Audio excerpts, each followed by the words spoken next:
I've spent almost my whole career working on this Danish thinker, Søren Kierkegaard. Kierkegaard's thought is centered around the whole idea that each human being lives before God. So from the point of view of virtue ethics, which looks not just at what are our duties, but what are the qualities that we as humans need to have, it struck me that a virtue that isn't talked about very much or wasn't thought about very much is this virtue in which we are sensitive to and willing to welcome the legitimate claims and expectations that other people have. And immediately when I thought about it, I realized this would be best pursued as an interdisciplinary kind of project. We have criminologists, sociologists, psychologists, philosophers, theologians, all working together in the same thing. And you can really grasp the meat of an issue when you have a lot of different minds working together. There's not a huge body of research right now, really in any discipline. This project is unusual in that we're bringing together a bunch of people to figure out how together we could do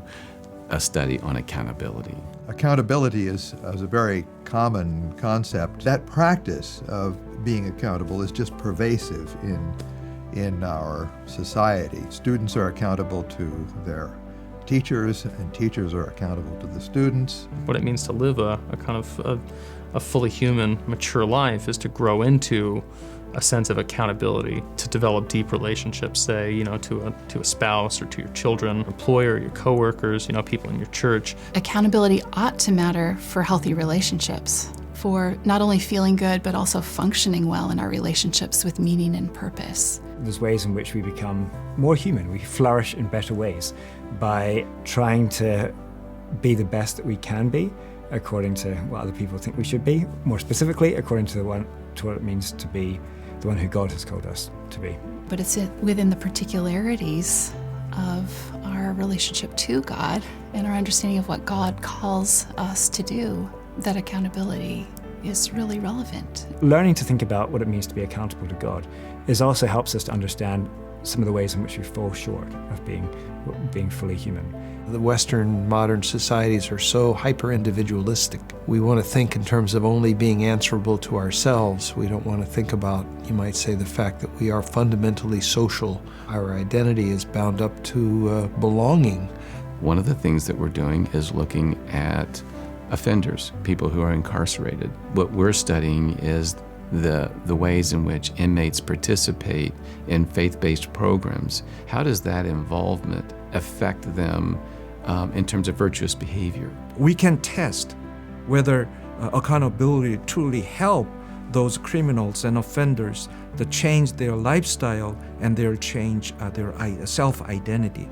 Being accountable to God, for example, being accountable to other people, such as your family members or your parents, will certainly have a huge impact on the process of identity transformation. I think that it speaks to some of the issues that are at the interface between spirituality and medicine.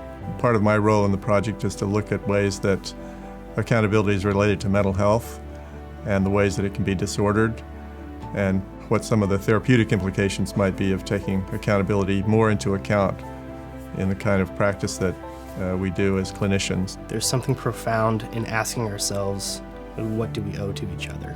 Mutual accountability ends up being really important for healthy relationships. This accountability has to do with a relationship with other people. And the significance of this project is that the research that will be funded will allow us to empirically measure the concept of accountability.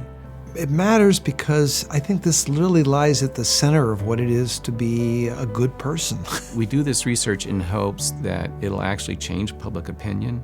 It can help us think more about the relationship between transcendent accountability and what we do as clinicians, in my case. It's just a really incredibly interesting group of people, and it's just a wonderful context of discussion.